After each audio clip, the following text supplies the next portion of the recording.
નમસ્કાર વિદ્યાર્થી મિત્રો, આજે ધોરણ 11 કેમેસ્ટ્રીમાં એકમ 6 ઉષ્માગતિશાસ્ત્ર એની આજે શરૂઆત કરી રહ્યા છે.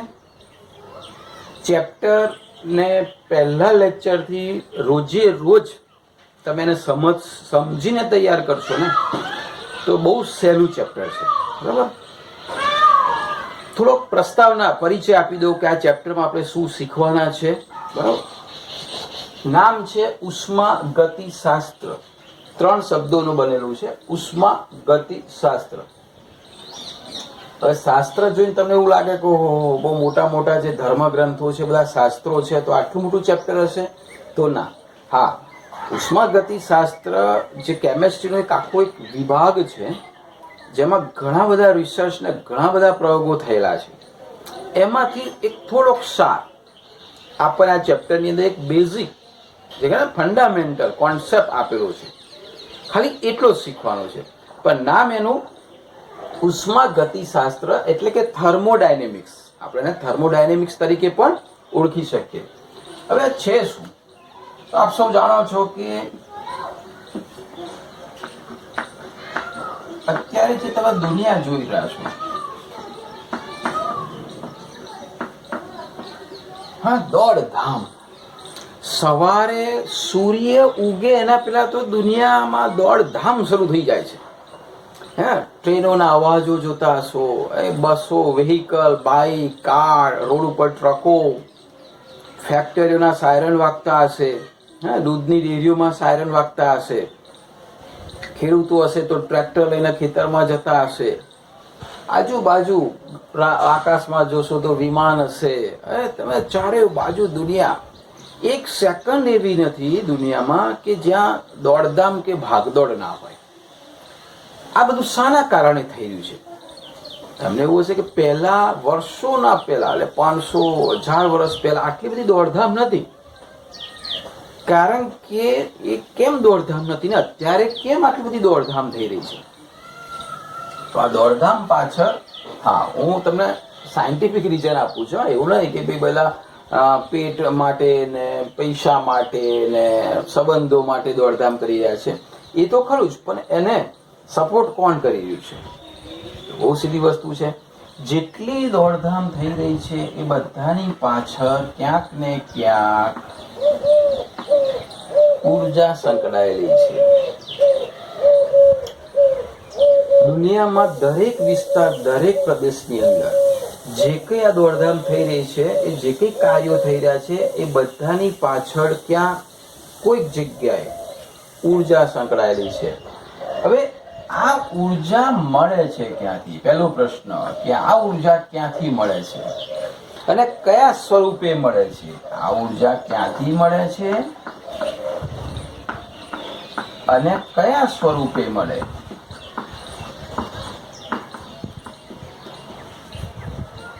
તો આ ઉર્જા જે છે એ જનરલી આપણે જોઈએ તો અત્યારે ઘણા બધા સ્વરૂપો છે. આપણે 2 ભાગમાં થોડું ડિવાઈડ કરીએ તમારા નોલેજ પ્રમાણે.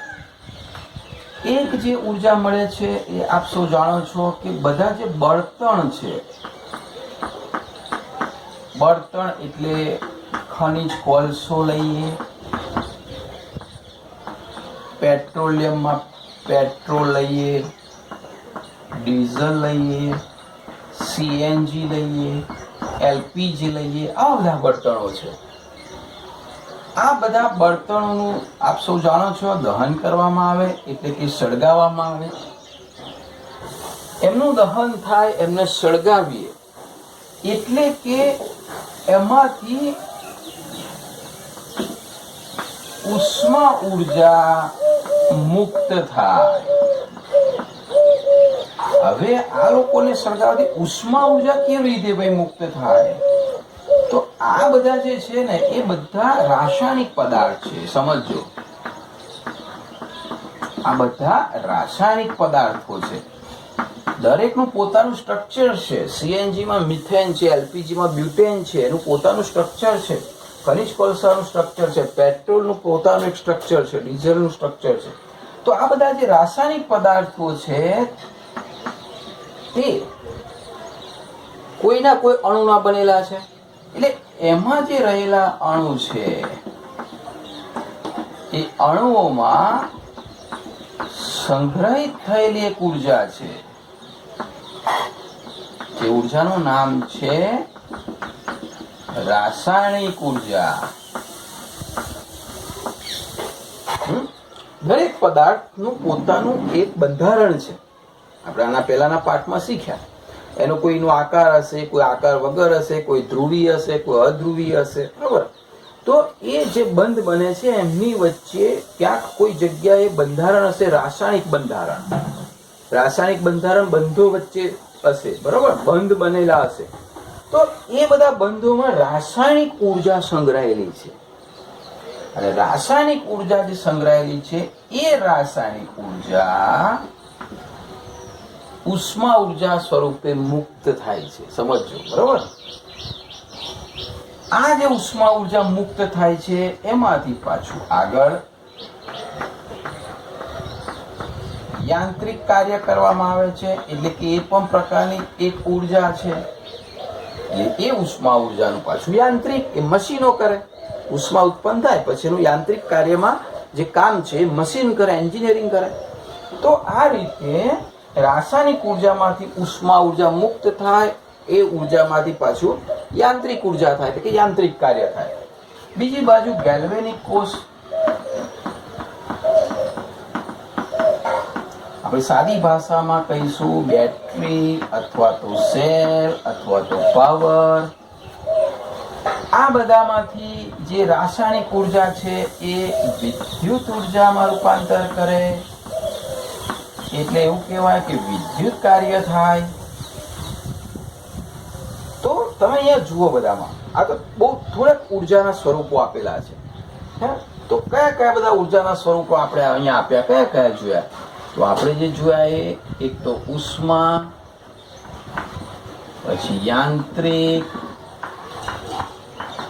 પછી વિદ્યુત, બરોબર. આવા તો ઘણા બધા ઉર્જાના સ્વરૂપો કહેવાય.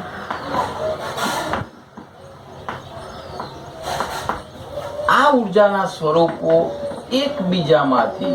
એકમાંથી બીજામાં રૂપાંતર પામે. અને આનો જે અભ્યાસ કરવામાં આવે, સમજો, એ અભ્યાસ એટલે ઉષ્માગતિશાસ્ત્ર. તો આપણે ઉષ્માગતિશાસ્ત્ર શું શીખવાના છે? તો કે છે જે ઉર્જાના વિવિધ સ્વરૂપો છે, યાંત્રિક ઉર્જા છે, વિદ્યુત ઉર્જા છે, ઉષ્મા ઉર્જા છે, બરોબર. આ બધી જે ઉર્જાઓ છે એ ઉષ્મા ઉર્જા મેન, આ બધાનો જે સાર છે ઉષ્માની વાત કરી છે, થર્મલ એનર્જી જેને કહેવાય.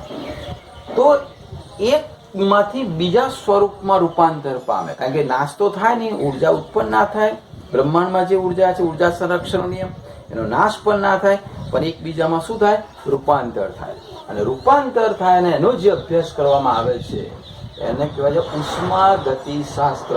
પણ અહીંયા આપણે જે વાત કરવાના છે માત્ર થર્મલ એનર્જીની વાત કરવાના છે. હા, એમાંથી યાંત્રિક વિદ્યુતમાં કેવી રીતે રૂપાંતર થાય એ શીખવાના છે આપણે. એટલે ઉષ્મા, હા, હવે ગતિ કેમ? તો કે છે આમાંથી આમાં રૂપાંતર કરવા માટે ઉષ્માનું વહન થાય છે. એકમાંથી ઉષ્મા બીજામાં જાય છે, તો એ ગતિ કરે છે ઉષ્મા.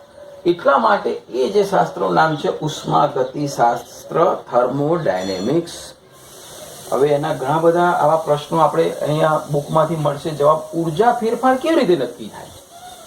કોઈ રાસાયણિક પ્રક્રિયા હોય એમાં ઉર્જાનો ફેરફાર કેવી રીતે નક્કી થાય? બીજું કે ઉર્જાનો ફેરફાર થશે કે નહીં એ પણ ખબર પડશે. પ્રક્રિયાને કારણ, પ્રક્રિયા જે છે એમાં ઉર્જા, ઉષ્માને કોણ પ્રેરે છે? એમાં ઉષ્માનું વહન કરે, ગતિ થાય, ઉષ્મા ઉત્પન્ન થાય, ઉષ્માનું વહન થાય. તો આમાં પ્રેરનાર કોણ? એ કોણ પ્રેરે? પ્રક્રિયા કરવા માટે પ્રેરનાર કોણ છે? કેટલા પ્રમાણમાં પ્રક્રિયા થશે?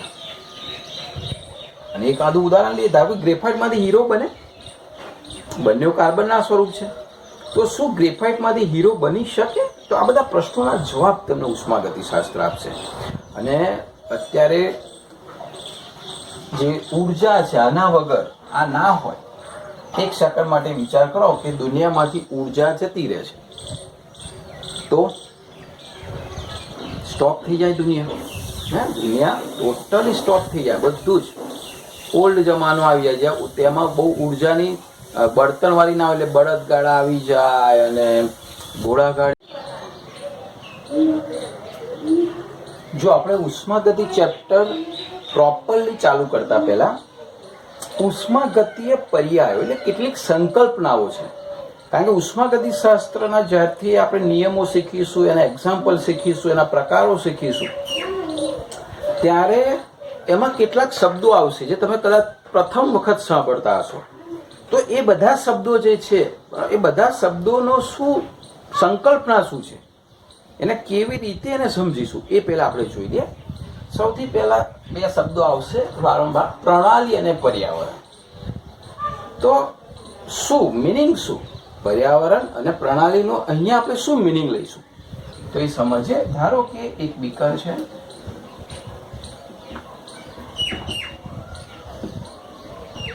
એ બીકરમાં આપણે કેટલું દ્રાવણ લીધેલું છે,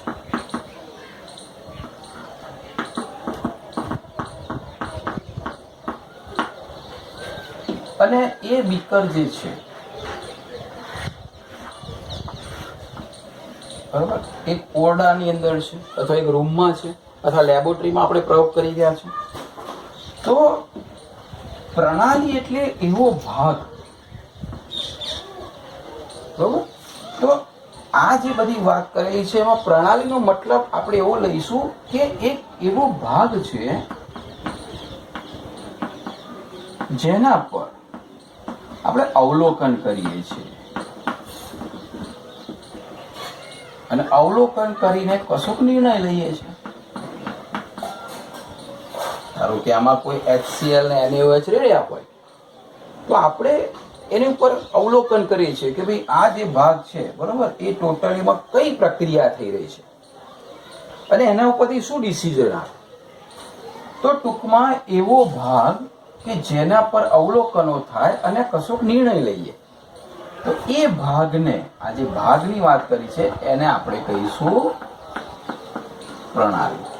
જો અહીંયા વાત કરવી હોય તો આ જે બીકર છે, બીકર એને આપણે પ્રણાલી કહી શકીએ. હવે પ્રણાલીથી બહારનો જે ભાગ છે, એટલે આ બધો જે ભાગ છે બીજો બધો, એ ભાગને આપણે કહીશું પર્યાવરણ. એનો મતલબ બીકર સિવાયનો જે રૂમનો બાકીનો જે બધો ભાગ છે અને આજુબાજુનો બધો જે ભાગ છે એ બધો જ પર્યાવરણ. એટલે કે શોર્ટની રીતે કેવું હોય કે પ્રણાલી સિવાય નો જે ભાગ રહ્યો એને શું કહેવાય? પર્યાવરણ. એટલે જ્યારે જ્યારે આપણે આ ચેપ્ટરમાં પર્યાવરણ અને ઇંગ્લિશમાં સરાઉન્ડિંગ કહીશું અને પ્રણાલી અને સિસ્ટમ કહેવાય, તો જ્યારે આ શબ્દોનો ઉપયોગ કરીશું ત્યારે તમારે યાદ રાખવાનું છે કે પ્રણાલી એટલે કે જેની ઉપર આપણે પ્રયોગ કરી રહ્યા છે, એની ઉપર અવલોકન કરી રહ્યા છે, એમાંથી નિર્ણય લેવાનો છે. આ બહુ નાનો ભાગ કહેવાય પર્યાવરણનો, અને બાકીનો જે ભાગ છે પર્યાવરણ છે. હવે આ શાનો ભાગ છે? તો આ બંને સંયુક્ત રીતે વિશ્વ કહેવાય. એટલે કે આ વિશ્વનો એક ભાગ. એનો મતલબ એવો થયો કે વિશ્વ જે છે એ બે બાબતોનું બનેલું છે, પ્રણાલી અને પર્યાવરણ. રાઈટ? ફરીથી, પ્રણાલી એટલે વિશ્વનો એવો ભાગ જેની પર આપણે અવલોકન કરીને પ્રયોગ કરી રહ્યા છે, એના સિવાય બાકી બધું પર્યાવરણ આવે. બંને ભેગા થાય એટલે બની જાય વિશ્વ. ક્લિયર? અચ્છા, હવે આ વાતાવરણ જે કહેવાય પર્યાવરણ કહેવાય, અંદર આપણા જેમાં ભાગ લે, જેમાં અવલોકન કરી રહ્યા છે પ્રણાલી છે, આ બંનેને દિવાલ જુદી પાડે. હા, કોને કોને? પર્યાવરણ અને પ્રણાલીને જુદી પાડે. એ દિવાલ જે છે એને સીમા અથવા તો હદ રેખા કહેવાય. બરોબર? હા, એ ઘણા બધા પ્રકારની હોય, સાચી પણ હોય, કાલ્પનિક પણ હોય. એટલે કે આ બીકર જે છે સાચી અધરેખા છે. ઘણી વખત એવું કહીએ કે ભાઈ ચલો વાતાવરણની અંદર આવી રીતે કોઈ પેટ્રોલ છૂટું છે ને એને સળગાવીએ છીએ તો એનું અવલોકન કરો તો એમાં ક્યાં રેખા આવવાની? આગ ગમે તે રીતે હશે. એટલે એ તે વખત કલ્પના કરવાની. એટલે સાચી પણ હોઈ શકે, કાલ્પનિક પણ હોઈ શકે, સ્થિતિસ્થાપક પણ હોઈ શકે, કઠણ પણ હોઈ શકે. એટલે કે ફુગ્ગાની અંદર હવા, તો એ જે રેખા છે અંદર હવા અને બહારના પર્યાવરણ વચ્ચે જે દિવાલ આવી છે તો ફુગ્ગા ઉપર પ્રયોગ કરીએ તો એ દિવાલ સ્થિતિસ્થાપક છે, જો દબાવીએ છીએ, છોડીએ છીએ. અને કેટલીક બધા બીકર જેવી તો કઠણ છે.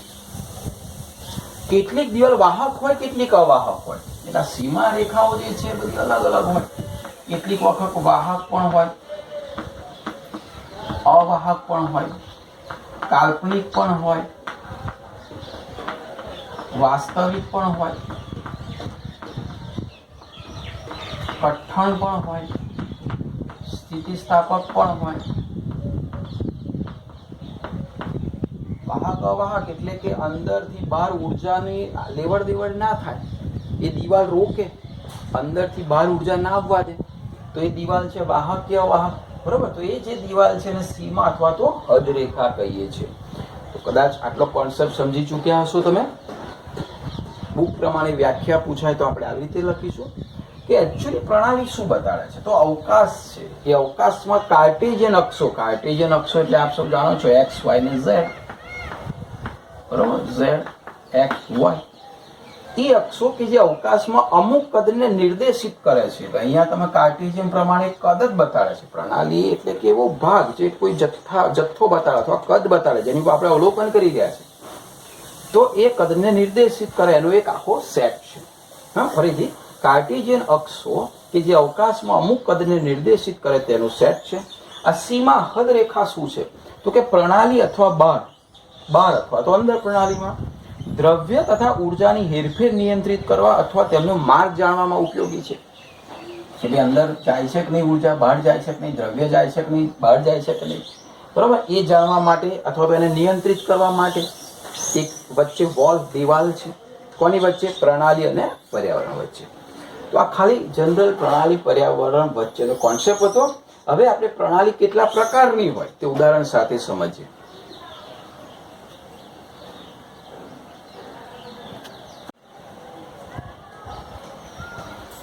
જો પ્રણાલી અને પર્યાવરણ અને વિશ્વ 3 શબ્દોથી તમે માહિતગાર થયા. હવે પ્રણાલી અને પર્યાવરણ વચ્ચે જે લેવડ દેવડ થાય એટલે કે આપલે થાય એટલે કે વિનિમય, એને વિનિમય કહેવાય, એના પ્રમાણે 3 પ્રકાર પાડવામાં આવેલા છે. આ બહુ જ અગત્યનો પ્રશ્ન છે. 3 માર્ક્સમાં પૂછાય છે. પ્રણાલી એટલે શું? પ્રણાલીના પ્રકાર ઉદાહરણ સાથે સમજાવો. તો પ્રણાલીના 3 પ્રકાર કેવી રીતે પડે છે? તો પ્રણાલી અને પર્યાવરણ વચ્ચે, એનો મતલબ કે ધારો કે કોઈ એક પ્રણાલી લઈએ આપણે, બીકર.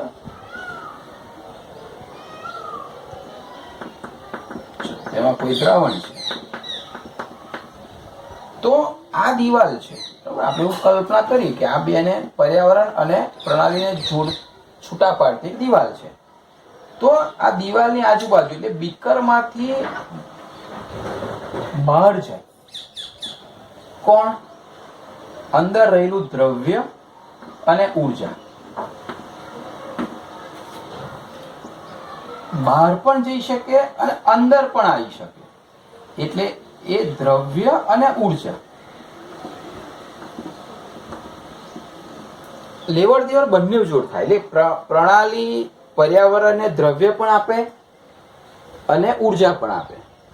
પર્યાવરણ પ્રણાલીને દ્રવ્ય પણ આપી શકે, ઉર્જા પણ આપી શકે. બંનેની મુક્ત રીતે લેવડ દેવડ એ જે તે પ્રણાલીની જે અવસ્થા છે એના ઉપર આધાર રાખે.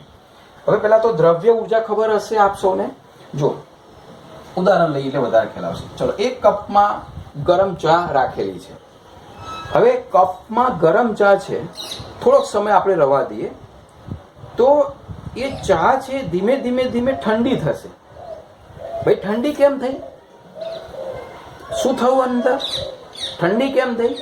કારણ કે એમાં જે ઉષ્મા ઉર્જા હતી એ ઉષ્મા ઉર્જા પ્રણાલી જે ચા હતી એ પ્રણાલીમાંથી પર્યાવરણમાં ગઈ. સમજો આ વસ્તુ. એ જે ઉષ્મા ઉર્જા હતી જે ચાને ગરમ કરતી હતી એમાંથી ઉષ્મા ઉર્જા પર્યાવરણમાં ગઈ અને એ ઉષ્મા ઓછી થઈ એટલે ચા ઠંડી થઈ ગઈ. થોડોક સમય રહેવા દો તો ચામાંથી પ્રવાહી છે એનું બાષ્પીભવન પણ થશે. બની શકે એવું. તો બાષ્પીભવન થાય એટલે એમાંથી કેટલાક ધારો કે 7 સુધી રહેવા દો તો એમાંથી કેટલાક જે પ્રવાહી ભાગ છે એનું બાષ્પીભવન થઈને દ્રવ્ય પણ જતું રહે. એનું બહુ સરસ ઉદાહરણ લે બરફ.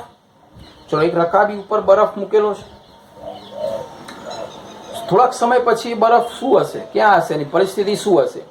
બરફ છે ને એ પ્રણાલી થઈ, એની આજુબાજુ પર્યાવરણ છે, કાલ્પનિક રેખાથી એ પર્યાવરણથી અલગ ભાગ છે. બરફ જે છે એ શું કરશે, પર્યાવરણમાંથી ઉષ્મા પોતાનામાં મેળવશે, ઉષ્મા ઉર્જા, અને પોતે ઓગળશે. ઓગળશે એટલે કે એ પ્રવાહીમાં રૂપાંતર પામશે, પાણીમાં રૂપાંતર પામશે. 2 દિવસ સુધી રહેવા દઈએ તો કદાચ પાણી પણ નહીં રહે. ક્યાં ગયું? તો કે છે ને પર્યાવરણમાંથી ઉષ્મા ઉર્જા લીધી, પોતે ઓગળ્યો, ફરી ઉષ્મા લીધી, બાષ્પીભવન થયું, અને એ દ્રવ્ય પાછું ક્યાં ગયું? પર્યાવરણમાં. જો સીધી આપલે, રાઈટ. તો ખુલ્લી પ્રણાલી એટલે પ્રણાલી અને પર્યાવરણ વચ્ચે દ્રવ્ય અને ઉર્જાનો વિનિમય થાય. બંને દ્રવ્ય અને ઉર્જા બંનેનો વિનિમય થાય એટલે કે આપલે થાય તેવી પ્રણાલીને ખુલ્લી પ્રણાલી કહે છે. આવડશે વ્યાખ્યા? ફરીથી, પ્રણાલી અને પર્યાવરણ વચ્ચે દ્રવ્ય અને ઉર્જાનો વિનિમય થાય એને કહેવાય ખુલ્લી પ્રણાલી. જેમ કે કપમાં રાખેલ ગરમ ચા, બીકરમાં રાખેલ પ્રવાહી, રકાબીમાં રહેલ બરફ, બરાબર, ખુલ્લું, સીધું પર્યાવરણ સાથે એને નિસ્બત હોય છે. એનાથી બિલકુલ વિરુદ્ધ બંધ પ્રણાલી. બંધ પ્રણાલી એટલે શું? તો કે છે કોઈ પાત્ર, ધારો કે બોટલ લઈએ, એને બંધ કરી દીધી, હવે એમાં દ્રવ્ય છે, તો દ્રવ્ય બહાર નથી નીકળવાનું. હવે સમજો, દ્રવ્ય બહાર નહીં નીકળે, અંદરથી દ્રવ્ય પણ જશે પણ નહીં, પરંતુ ઉર્જા બહાર નીકળે, અથવા તો અંદર ઉર્જા જાય. ખાલી એક જ 2 પરિબળમાંથી કોઈ એકની જ આપલે થાય. કોઈ એક એટલે માત્ર ઉર્જા, દ્રવ્ય નહીં. તો કે છે બંધ પ્રણાલી કોને કહેવાય? તો કે પ્રણાલી અને પર્યાવરણ વચ્ચે દ્રવ્યનો નહીં પણ ઉર્જાનો વિનિમય થાય એને બંધ પ્રણાલી કહેવાય. જેમ કે બંધ બોટલમાં રાખેલું ઠંડુ પાણી, ચલો એક બોટલ હવા ચુસ્ત રીતે બંધ કરી દીધી, અંદર ઠંડુ પાણી છે, ફ્રીજમાંથી બહાર કાઢેલું છે, થોડોક સમય રવા દઈએ તો એ પાણી ધીમે ધીમે ગરમ થશે. કેમ ગરમ થયું?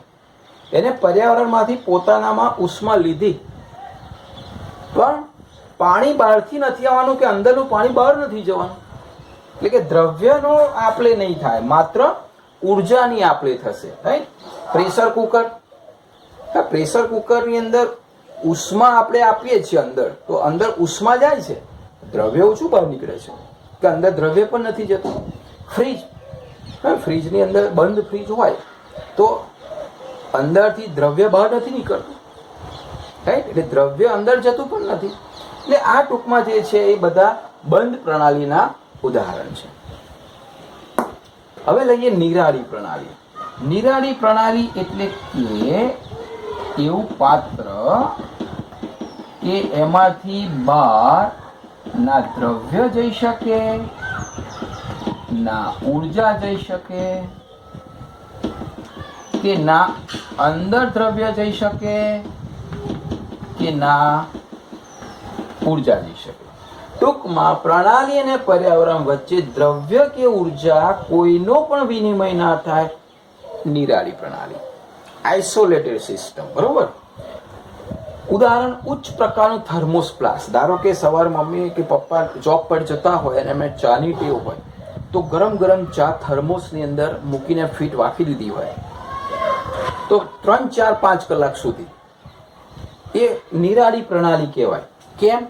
કારણ કે અંદરની ચા બહાર નથી જતી, બહારથી કશું અંદર નથી જતું, હવા ચુસ્ત બંધ છે, ઉષ્મા પણ બહાર નથી જતી કે બહારની ઉષ્મા અંદર નથી જતી. એટલે 3-4 કલાક કે તમે એને જ્યારે ખોલો ત્યારે ગરમ ગરમ ચા નીકળે છે. તો આ જે ઉચ્ચ પ્રકારનું થર્મોસ, હા પણ કેવું થોડા સમય માટે, પછી તમે 1લી તારીખે ચા અંદર મૂકો અને એવું કંઈક 15મી તારીખે હું પીશ તો પછી એ ગરમ ના હોય, એ પાછી કઈ પ્રણાલી થઈ જશે? બંધ પ્રણાલી થઈ જશે. એટલે થોડા સમય માટે બરોબર છે. આનું કોઈ આદર્શ ઉદાહરણ પૃથ્વી પર નથી. બરાબર? તેમ છતાં એક ઉદાહરણ છે, વિચારજો. એક ઉદાહરણ કુદરતી મૂકેલું છે જે નિરાળી પ્રણાલીનું ઉદાહરણ છે, જેમાંથી ઉષ્મા ઉર્જા બહાર જતી નથી કે કોઈ ઉર્જા અંદર આવતી નથી, કોઈ દ્રવ્ય બહાર જતું નથી, કોઈ દ્રવ્ય અંદર આવતું નથી. બરાબર? ભગવાને પોતાની પાસે રાખેલું છે એ નિરાળી પ્રણાલી. બાકી પૃથ્વી પર કોઈ એનું આદર્શ ઉદાહરણ નથી. તો આ 3 હતા એ પ્રણાલી અને પર્યાવરણ વચ્ચે જો બંનેનો વિનિમય થાય તો ખુલ્લી પ્રણાલી, દ્રવ્યનો નહીં ઉર્જાનો વિનિમય થાય બંધ પ્રણાલી, એક પણનો વિનિમય ના થાય નિરાળી પ્રણાલી. એના આ ઉદાહરણ તમારે યાદ રાખવાના છે અને આવી આકૃતિ દોરીને સમજાવવાનું છે. 3 માર્ક્સની ટૂંક નોંધ. થિયરીમાં અહીંયાથી સ્ટાર્ટ કરીશું. કેટલાક વિદ્યાર્થી મિત્રોના હજુ પ્રશ્ન છે. 2 ચોપડા અલગ બનાવવાના છે. આ ક્લાસ વર્કનો ચોપડો આખો અલગ, શોર્ટ પદ્ધતિ છે, તમને ક્યાંય નહીં મળે એ પદ્ધતિ. બીજો થિયરી જે બુકમાં જોઈને લખવાની છે અથવા કોઈ પ્રકાશનમાંથી જોઈને લખવાની છે, મુદ્દા વાઇઝ. તો પહેલી થિયરી આ પાઠમાં તમે લખશો, પ્રણાલી એટલે શું, તેના પ્રકાર ઉદાહરણ આપીને સમજાવો. બરોબર? એ તમારે વ્યવસ્થિત થિયરીમાં લખવાની છે.